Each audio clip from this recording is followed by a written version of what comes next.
রাজনৈতিক দলগুলোর সঙ্গে জাতীয় ঐকমত্য কমিশনের দ্বিতীয় দফায় টানা 4 দিনের বৈঠকেও বেশিরভাগ বিষয়ে ঐকমত্যে পৌঁছানো যায়নি। মৌলিক সংস্কার নিয়ে কমিশনগুলোর দেয়া সুপারিশে জামাত, এনসিপি, এবি পার্টি, গণ অধিকার একমত হলেও মুখোমুখি বিএনপি সহ বেশ কিছু রাজনৈতিক দল। কোন কোন বিষয়ে মত দ্বিমত, ভোটের ট্রেনে আজ রাজনৈতিক দলগুলোর অবস্থান বিশ্লেষণ করতে চাই। সঙ্গে আছি আমি হাসিব বিল্লাহ। দর্শক, আজ আলোচনায় যুক্ত হবেন একজন রাজনৈতিক প্রতিবেদক। তার আগে দেখে নিতে চাই দ্বিতীয় ধাপে অনুষ্ঠিত টানা 4 দিনের বৈঠকে যেসব বিষয়ে ঐকমত্য হয়নি। বেশ কিছু বিষয় উপস্থাপন করা হলেও দেখা গেছে যে উল্লেখযোগ্য গুরুত্বপূর্ণ ইস্যুতে এখনও ঐকমত্যে আসা যায়নি। তার মধ্যে একটি হচ্ছে রাষ্ট্রপতি নির্বাচন।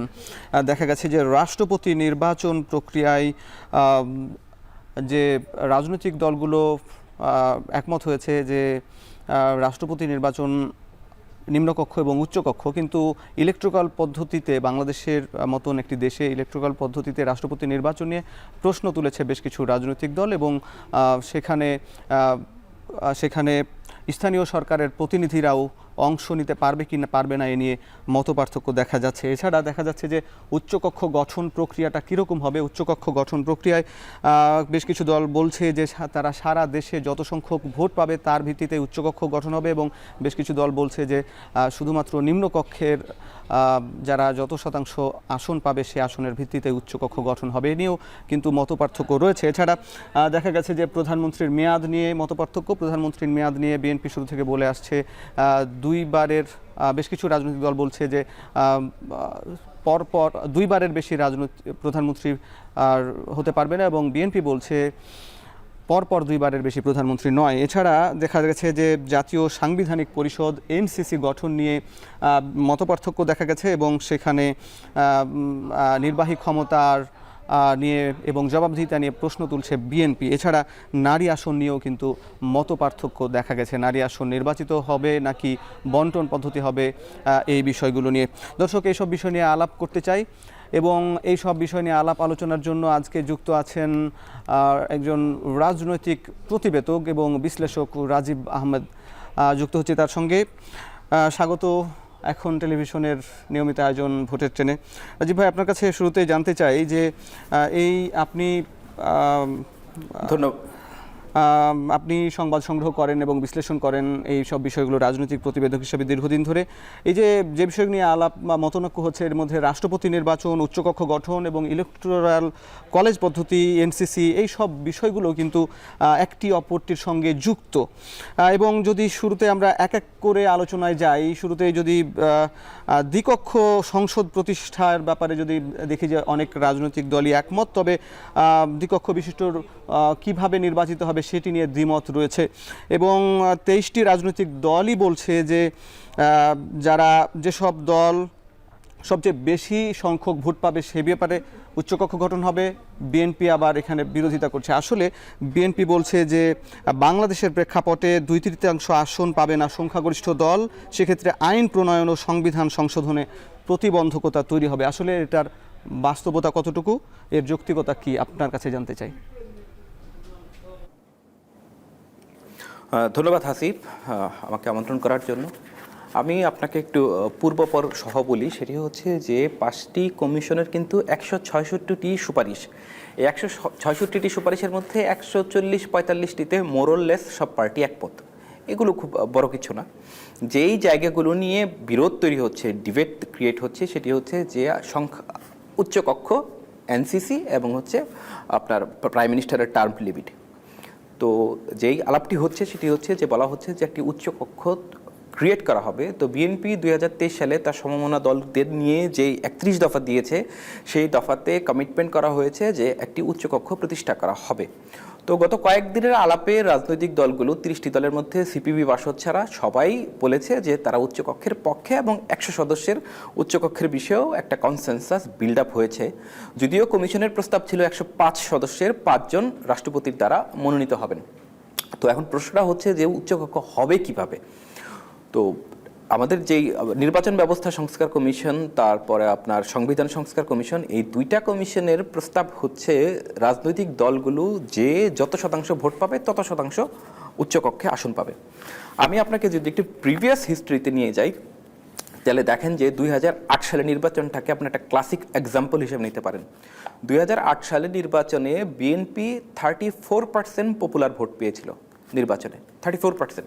কিন্তু দলটির প্রাপ্ত আসনের সংখ্যা প্রথমে ছিল 29, পরে বেড়ে বেড়ে 32 হয়েছিল, যাই হোক, বাই ইলেকশনের মাধ্যমে।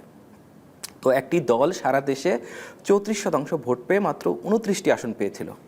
আবার 2001 সালের নির্বাচনে আওয়ামী লীগ 40.2% ভোট পেয়ে মাত্র 58 আসন পেয়েছিল। তো এই ক্ষেত্রে যা দেখা যায় সেটি হচ্ছে যে অন্য দল, যেমন 2008 সালের নির্বাচন, এই নির্বাচন ধরেন মোটামুটি গ্রহণযোগ্য, প্রশ্ন থাকলেও, নানান প্রশ্ন থাকলেও কিন্তু সবাই মেনে নিয়েছিল ফল আর কি, যাই হোক, এই অর্থে গ্রহণযোগ্য।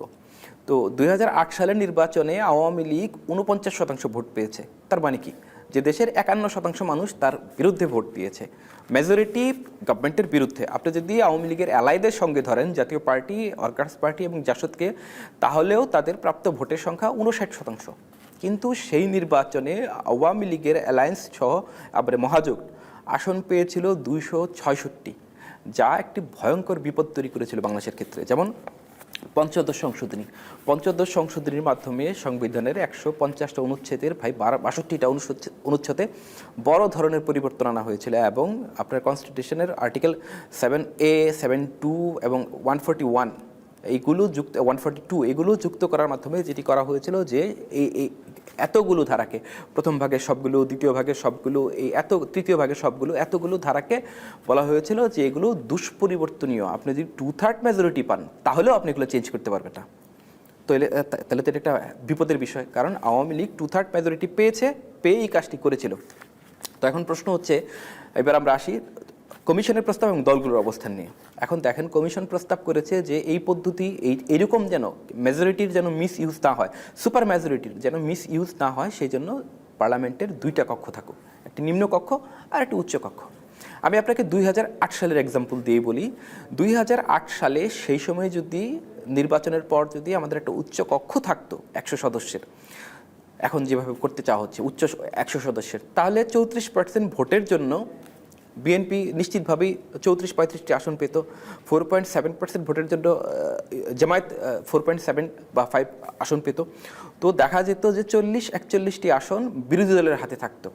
তো লোয়ার হাউসে এইরকম ব্রড মেজরিটি থাকার পরেও অপোজিশন পার্টির সঙ্গে কনসেনসাস ছাড়া আওয়ামী লীগ গভর্নমেন্ট এইভাবে পঞ্চদশ সংশোধনী করতে পারতো না, সম্ভব ছিল না কোনো না কোনোভাবে। স্পেশালি অন্য দলের কথা বাদ দেন, বিএনপির যেহেতু 34% ভোট ছিল, পপুলার ভোট ছিল, বিএনপি পেয়েছিল, সেই ক্ষেত্রে বিএনপির সঙ্গে কনসেনসাস ছাড়া, সমঝোতা ছাড়া কোনোভাবেই এই পঞ্চদশ সংশোধনী হতো না। আপনি দেখেন যে আমাদের 2011 থেকে পঞ্চদশ সংশোধনীর পর থেকে 2024 পর্যন্ত আমাদের যে ক্রাইসিসগুলো, প্রত্যেকটা ক্রাইসিসের মূলেই কিন্তু পঞ্চদশ সংশোধনী। তো এই কারণে কমিশন যে প্রস্তাবটি করেছে সেটি হচ্ছে যে কেউ যেন সুপার মেজরিটির কারণে নিজের মন মতো সংবিধান বানাতে না পারে, সেই জন্য এই বন্দোবস্ত রাখা হয়েছে যে আপনাকে আপার হাউস এবং লোয়ার হাউস, বোথ হাউসে 2/3 মেজরিটি লাগবে সংবিধান সংশোধন করতে। এখন দেখেন যে বিএনপি সহ কয়েকটি দল যেটি বলছে যে না, নিম্নকক্ষে যত শতাংশ, উচ্চকক্ষে তত শতাংশ। তাহলে দেখেন যে আপনার 2008 সালের নির্বাচনকে আবার আপনি এক্সাম্পল দেখেন যে 2008 সালের নির্বাচনে আওয়ামী লীগের অ্যালায়েন্স 58% ভোট পেয়ে 266টি আসন পেয়েছে। 266 মানে প্রায় 88 সামথিং। তাহলে দেখা যেত যে এই পদ্ধতি যদি থাকে যে নিম্নকক্ষে যত শতাংশ, উচ্চকক্ষে তত শতাংশ, তাহলে আওয়ামী লীগের অ্যালায়েন্স তখন উচ্চকক্ষেও 88টি আসন পেত। তো উচ্চকক্ষে আসন 88টি পেলে কি হতো, নিম্নকক্ষে যেই বিল সংশোধনী পাশ হতো, উচ্চকক্ষে অ্যাজ ইট ইজ সেটা পাশ হতো। সংবিধান সংশোধনী এই ব্রড মেজরিটির জোরে সংবিধান সংশোধনীকে ঠেকানো যেত না। এই যুক্তিতে অন্যান্য দলগুলো, জামায়াত, এনসিপি সহ অন্যান্য দলগুলো বলছে যে যদি ভোটের অনুপাতে উচ্চকক্ষ না হয় তাহলে উচ্চকক্ষ থাকা না থাকা একই কথা। জি, আচ্ছা, অনেক ধন্যবাদ। এখন আপনি যুক্ত থাকুন রাজীব ভাই, এর পরে বাকিটা আলাপ করব। দর্শক ভোটে টেনে নিচ্ছে একটা বিরতি, ফিরছে একটু পরেই।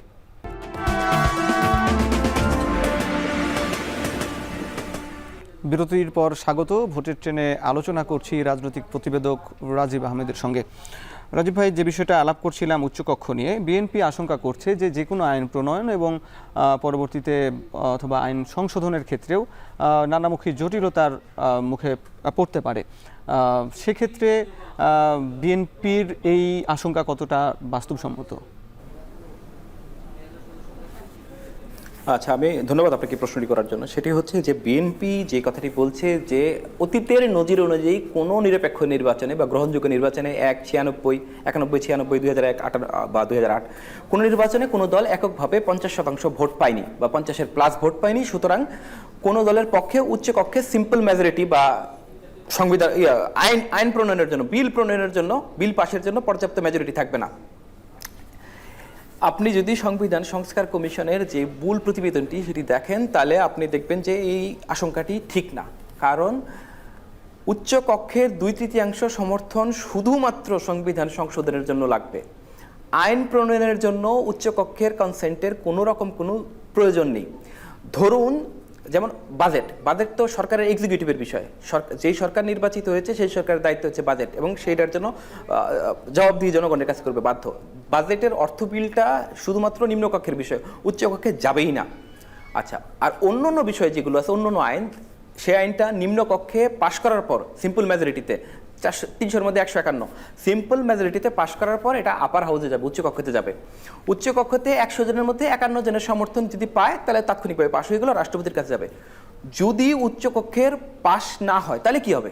তাহলে সেটা আবার নিম্নকক্ষে ফেরত আসবে, উচ্চকক্ষ যেই সুপারিশগুলো দিবে সেগুলো সহ। নিম্নকক্ষ উচ্চকক্ষে সেই সুপারিশ বিবেচনা করতেও পারে, নাও করতে পারে, এবং সেটাকে যদি আগের মতোই একদম আগে যা ছিল অ্যাজ ইট ইজ রেখে দ্বিতীয়বার পাশ করে উচ্চকক্ষের কাছে পাঠায়, উচ্চকক্ষ সেটা আটকাতে পারবে না, এটা অটোমেটিক পাশ হয়ে যাবে। মানে বিদ্যমান ব্যবস্থার মতোই, যেমন সংসদে পাশ হওয়া কোনো আইন রাষ্ট্রপতি একবার ফেরত পাঠাতে পারেন, এরপর দ্বিতীয়বার গেলে রাষ্ট্রপতি এটাতে অনুমোদন দিতে বাধ্য থাকেন। ঠিক এক্স্যাক্টলি সেম জিনিসটাই ঘটবে। ধরেন আমি আপনারা 2091 নির্বাচনের উদাহরণ দিয়ে বলি। ওই নির্বাচনে বিএনপি 31% ভোট পেয়ে নিম্নকক্ষে সিম্পল মেজরিটি পেয়েছিল। তো আগামী নির্বাচনে যে এরকম কিছু হয় যে কোনো রাজনৈতিক দল 35% ভোট পেয়ে নিম্নকক্ষে মেজরিটি পেল, সিম্পল মেজরিটি 151 বা 152, 153, কিন্তু উচ্চকক্ষে তার আসন 31, তাহলে কি হবে? তাহলেও সেই সরকারের আইন প্রণয়নে কোনো বাধা আসবে না, একটু বিলম্ব হতে পারে কিন্তু বাধা আসবে না। ধরেন নিম্নকক্ষে কোনো কিছু পাশ করলো, বিরোধী দলরা সংখ্যাগরিষ্ঠ উচ্চকক্ষে তারা সেটা অনুমোদন দিল না, দিয়ে নিম্নকক্ষে ফেরত পাঠালো। তো নিম্নকক্ষে আরেকবার পাশ করার পর বিরোধী দল সেটা কিন্তু আটকাতে পারবে না। একই জিনিস ঘটে আপনার যুক্তরাজ্যের ওয়েস্টমিনিস্টার সিস্টেমে। আপনি হাউস অফ কমন্স যদি কোনো কিছু পাশ করে তাহলে হাউস অফ লর্ডস সেটা বাধা দিতে পারে কিন্তু ফাইনালি আটকাতে পারে না। হাউস অফ কমন্স যদি সেটা দুইবার পাশ করে। জি রাজীব ভাই, বিষয়টি স্পষ্ট। আমরা আপনার কাছে আরেকটা বিষয় জানতে চাই যে রাষ্ট্রপতি নির্বাচন পদ্ধতি নিয়েও বিতর্ক তৈরি হচ্ছে এবং ইলেকটোরাল কলেজ নিয়ে সেখানে স্থানীয় প্রতিনিধিরাও সেখানে অংশ নিতে পারবে, এই বিষয়টা নিয়ে বিএনপির দ্বিমত। আসলে বাংলাদেশের মতন প্রেক্ষাপটে এইরকম ইলেকটোরাল কলেজ পদ্ধতি প্রয়োজন আছে কিনা?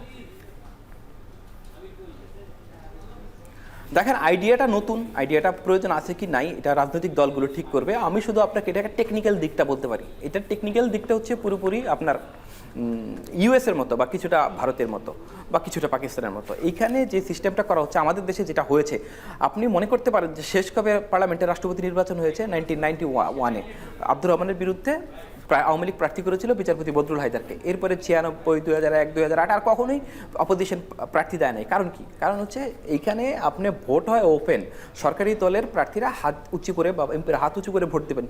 তো সরকারি দলের যদি মেজরিটি থাকে অন্য কারো তো জয়ের কোনো সম্ভাবনা নাই। তো সেই ক্ষেত্রে দেখা যায় যে সরকারি দলের রাষ্ট্রপতি সরকারি দলেরই প্রধানমন্ত্রী, এবং রাষ্ট্রপতি অনেক বেশি সরকারি দলের প্রতি অনুগত থাকেন, একেবারেই সরকারি দলের কর্মীর মতো অ্যাক্ট করেন কিছু ব্যতিক্রম ছাড়া। আপনি আমাদের পার্লামেন্টারি হিস্ট্রিতে এখন পর্যন্ত শুধুমাত্র 2টা বিল, একটা পার্বত্য চট্টগ্রামের ক্ষেত্রে ছিল, আরেকটা ছিল আপনার জননিরাপত্তা আইন 2001। এই 2টা বিল জাস্টিস শাহাবুদ্দিন সাহেব প্রেসিডেন্ট থাকা অবস্থায় পার্লামেন্টে ফেরত পাঠিয়েছিলেন। আর কোনো বিল ফেরত পাঠানোর কোনো ঘটনা ঘটেনি। হ্যাঁ, আরেকটা ঘটেছিল যে 2024 সালে আওয়ামী লীগের পাশ করা বিল শাহাবুদ্দিন চুপ্পু ফেরত পাঠিয়েছিলেন শ্রম আইন সংক্রান্ত। সেটার ভিন্ন কারণ আছে, কারণ আমাদের যারা আন্তর্জাতিক বন্ধু আছে, বন্ধুরা চেয়েছিল আইনটা আরেকটু অ্যামেন্ড হোক, এই জন্যই ফেরত পাঠানো হয়েছিল, আর দ্বিতীয় কোনো কারণ নেই। তো এই প্র্যাকটিসের কারণে কমিশন প্রস্তাব করেছিল যে যেন সরকারি দল থেকেই যেন শুধুমাত্র প্রেসিডেন্ট না হয়, অন্য কারো যেন প্রেসিডেন্ট হওয়ার অপরচুনিটি থাকে, সেই জন্য ইলেকটোরালদের সাইজটা একটু বড় করা। যেমন হচ্ছে যে আপনার নিম্নকক্ষের 400, উচ্চকক্ষের 100, 500, আর সারা দেশে যারা জনপ্রতিনিধিরা আছেন, তো সারা দেশের জনপ্রতিনিধিরা আপনার কীভাবে ভোট নেবেন? 70,000 ভোট, ইটস ডিফিকাল্ট। তো সেটার জন্য করা হয়েছিল যে ধরেন ময়মনসিংহ জেলা, এই জায়গায় 700 ভোট আছে, 800 ভোট আছে, এমপি, মেয়র, চেয়ারম্যান আছেন ওনারা। ওনারা ভোট দেবেন, ভোট দেওয়ার পরে যেই রাষ্ট্রপতি ওই নির্বাচনে জিতবেন তিনি 1 ভোট পাবেন। 1 ভোট পাবেন, প্রত্যেকটা জেলা থেকে 1 এবং সিটি কর্পোরেশন থেকে 1 করে 12, টোটাল 76। জি, আপনার কাছে এ নিয়ে আরো আলাপ করব, আপনার সঙ্গে আলাপ করব এক্ষেত্রে রাষ্ট্রপতি এবং প্রধানমন্ত্রীর ক্ষমতার ভারসাম্য নিয়ে, এটি আবার বিপাকে পড়তে পারে কিনা এই নিয়ে আলাপ করব একটা বিরতির পর। দর্শক, ভোটের ট্রেনে নিচ্ছে আরো একটা বিরতি, ফিরছি একটু পরেই।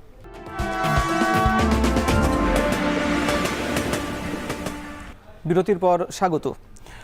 রাজীব ভাই, আপনার কাছে জানতে চাই যে এই যে রাষ্ট্রপতি নির্বাচন প্রক্রিয়া নিয়ে যেমন আলাপ বা বিতর্ক হচ্ছে, তেমনি রাষ্ট্রপতির ক্ষমতা নিয়েও একটি আলাপ আছে। সেখানে বিএনপি মনে করছে যে রাষ্ট্রপতিকে এনসিসি গঠনের মাধ্যমে নির্বাহী বিভাগের ক্ষমতা কমে যেতে পারে এবং একই সঙ্গে রাষ্ট্রপতি যদি কখনো সরকারি দলের বিপক্ষে অবস্থান নেয় তাহলে বিরোধী শক্তিটা শক্তিশালী হয়ে যেতে পারে। আসলে সেখানে ক্ষমতার ভারসাম্য বিপাকে পড়তে পারে কিনা? দেখেন, এই প্রসঙ্গটার কিন্তু পয়েন্ট অফ আপনি কিভাবে দেখতেছেন তার উপর নির্ভর করে। দুই জায়গায় দুই পক্ষই সঠিক। সে একটা জিনিস যেটা হওয়া উচিত সেটা হচ্ছে রাষ্ট্রপতির হাতে কখনোই এক্সিকিউটিভ পাওয়ার থাকা উচিত না। এক বনে যেভাবে দুইটা ভাগ থাকতে পারে না, একই সঙ্গে প্রধানমন্ত্রী এবং রাষ্ট্রপতি দুইজনের হাতে নির্বাহী ক্ষমতা থাকতে পারে না, তখন রাষ্ট্রের মধ্যে একটা বিশৃঙ্খলা দেখা দেবে। তাও রাষ্ট্রপতির কাছে এই কারণে আপনার ইলেকট্রাল কলেজ না হয় ভালো, যদি আপনি আমার মতামত চান। আর হচ্ছে রাষ্ট্রপতির হাতে এক্সিকিউটিভ পাওয়ার না থাকাই বেটার, এবং না থাকা বেটার না, শুধু রাষ্ট্রপতির হাতে এক্সিকিউটিভ পাওয়ার থাকাই উচিত। তাহলে এনসিসি প্রক্রিয়ায় রাষ্ট্রপতি লড়াই করতে পারেন কিনা এনসিসির সদস্য হিসাবে? আচ্ছা, এখন দেখেন যে বিএনপি এনসিসি আইডিয়াটির বিরোধিতা করতেছে এবং জামায়াত বা ইসলামী আন্দোলন সহ অন্য দল বলতেছে যে রাষ্ট্রপতিকে এনসিসিতে রাখার প্রয়োজন নাই। এবং বিএনপি যে জিনিসটা বলতেছে যে এনসিসির দরকার নেই, এই আপনার তো মুদ্রা উদ্দেশ্য হচ্ছে সাংবিধানিক প্রতিষ্ঠানগুলোতে নিয়োগ, তো এই নিয়োগগুলোর আইনগুলোকে শক্তিশালী করা।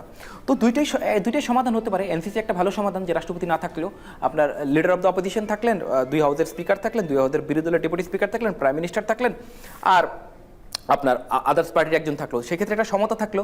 পার্লামেন্টে হিয়ারিংয়ের মাধ্যমে আপনি নির্বাচিত অ্যাপয়েন্ট করলেন যে নির্বাচন কমিশনার কে হবেন। তো সেই ক্ষেত্রে আপনারা পার্লামেন্টে পজিশন, যেমন মার্কিন সিনেটে যেটা হয়, পজিশন এবং অপোজিশনের কমিটির সামনে আপনার হিয়ারিং হবে, কে ভালো কে খারাপ জনগণ জানতে পারবে, তারপরে কমিটি নিয়োগ করে। তো যদি রাষ্ট্রপতি এবং প্রধান বিচারপতিকে আপনি বাদও দেন, বাকি সবাই তো ইলেক্টেড, তো 7জনের মধ্যে তো আপনি পার্মানেন্টভাবে 4 জন সরকারি দল পাবেন। এবং সরকারি দলের ক্ষেত্রেও যেটা সুবিধা হচ্ছে যে এখন তো 48 দিনের কারণে, 48 দিনের কারণে সব কিছু প্রধানমন্ত্রী একা করেন। তো সেই ক্ষেত্রে যেটা হবে যে সব কিছু প্রধানমন্ত্রী একা করবেন না, দুই হাউসের স্পিকারের সঙ্গে ওনার কনসেনসাস ক্রিয়েট করতে হবে, অথবা অপোজিশনের সঙ্গে, অথবা আদার পার্টির সঙ্গে। আদার পার্টি তো ওনার এলাইও হইতে পারেন। সেই ক্ষেত্রে government party always 3, opposition party always 3, এবং ব্যালেন্সিং অ্যাক্টের জন্য আদার পার্টির আরেকজন থাকলো। এটা একটা সমাধান হতে পারে। আবার এনসিসি যে করতে হবে বিষয়টা এত জরুরিও না। আবার আপনি করতে পারেন যে আইনটাই করতে পারেন এরকম যে এখন যে নির্বাচন কমিশন নিয়োগের আইন আছে, সেই আইনে আপনি সার্চ কমিটি করেন সরকারি কর্মচারী, বিচারপতি, কর্মকর্তা তাদের দিয়ে। সেটা না করে আপনি প্রধানমন্ত্রী, প্রধানমন্ত্রী, বিরোধী দলের নেতা, স্পিকার তাদের নিয়ে একটা সার্চ কমিটি করেন না, তাইলেই তো সমস্যার সমাধান হয়ে যায়। তাইলে এনসিসিও হলো না, বিএনপি যেটা যাচ্ছে আইনও হলো। জি, অনেক ধন্যবাদ আপনি আমাদের মতামত দেওয়ার জন্য। দর্শক, শেষ করছি আজকের মতন ভোটের ট্রেন, এবং এই ভোটের ট্রেনে আজকে আলাপ করলাম সংস্কার ইস্যু নিয়ে যেসব মত পার্থক্যগুলো হচ্ছে। আশা করি এই মত পার্থক্যের মধ্য দিয়ে একটি সঠিক সমাধানের দিকে এগিয়ে যাবে বাংলাদেশ। যারা সঙ্গে ছিলেন, দেখলেন, সবাইকে ধন্যবাদ জানিয়ে শেষ করছি আজকের মতন ভোটের ট্রেন।